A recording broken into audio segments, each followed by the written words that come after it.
In 1977, the American Civil Liberties Union went to court to defend the rights of American Nazis. The village of Skokie, Illinois, home to many Holocaust survivors, tried to prevent the National Socialist Party of America from holding a demonstration in its streets. Ira Glasser was then the head of the New York Civil Liberties Union. They should have ignored these people. When the town of Skokie responded and said, "You better not come here, we won't let you," they had an opportunity for publicity of the kind that they could never get. The ACLU defended the Nazis' right to march, winning the case on First Amendment grounds, but at a high cost. 30,000 members left the organization in protest. But Skokie, more than any other case, cemented the ACLU's reputation as an unwavering and principled defender of the First Amendment, willing to stand up for the rights of even the most odious members of society to freely speak their minds. We weren't representing the Nazis. We were trying to oppose the government. Glasser understood that if the government were permitted to silence a Nazi, it could use that same power against anyone deemed a radical or a threat to the status quo. I used to say to black students in the 90s who wanted to have hate speech codes on college campuses that barred hateful speech, that had they been in effect on college campuses in the 60s, Malcolm X would have been their most frequent victim, and maybe Eldridge Cleaver, but not David Duke. The year after Skokie, Glasser would become the organization's executive director, a position he would hold for the next 23 years. Now he's the subject of a new documentary, Mighty Ira, that celebrates his time at the ACLU. In real terms, it highlighted the issue of why would you ever want to defend the rights of people like that?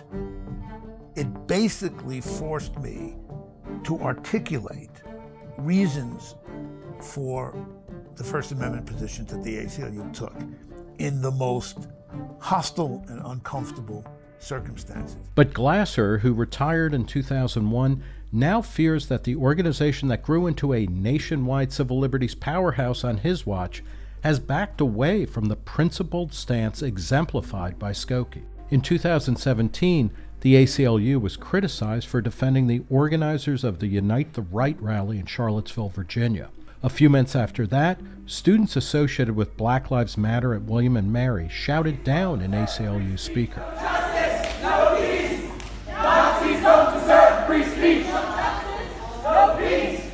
Nazis don't deserve free speech. The following year, a leaked memo offered guidelines for future case selection in which the ACLU seemed to retreat from its long-standing content-neutral stance, citing as a factor to consider when deciding to take a case the extent to which the speech may assist in advancing the goals of white supremacists or others whose views are contrary to our values. That memo did, in fact, unarguably introduce a content-based consideration to whether or not they would take the free speech case. Enough so, it made me wonder if Skokie case happened again, would the ACLU take it? And I don't know.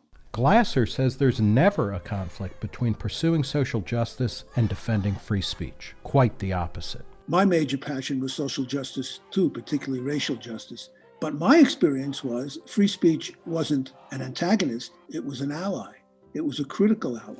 There is no social justice movement in America that has ever not needed the First Amendment to initiate its movement for justice, to sustain its movement to justice, to help its movement survive.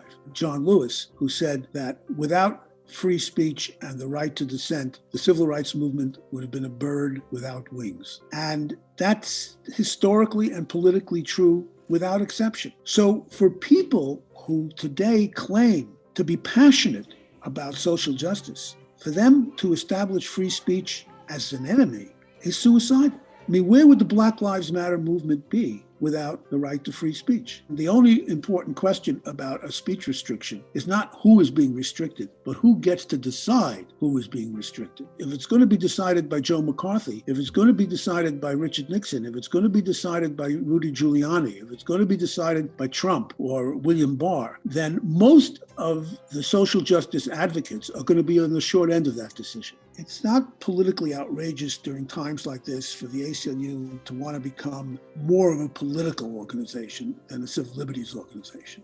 The problem with it for civil liberties is that there's a lot of progressive political groups out there. And I'm glad to have more of them because that's my politics too. But there's only one ACLU. And if the ACLU takes itself off the stage of defending speech on a content neutral basis, because it's too dangerous to allow the government the power to decide. So it doesn't matter in whose behalf the immediate client is. What matters is you have to stop the government from gaining the power to decide. If the ACLU steps off that stage, even slightly, who's going to replace it?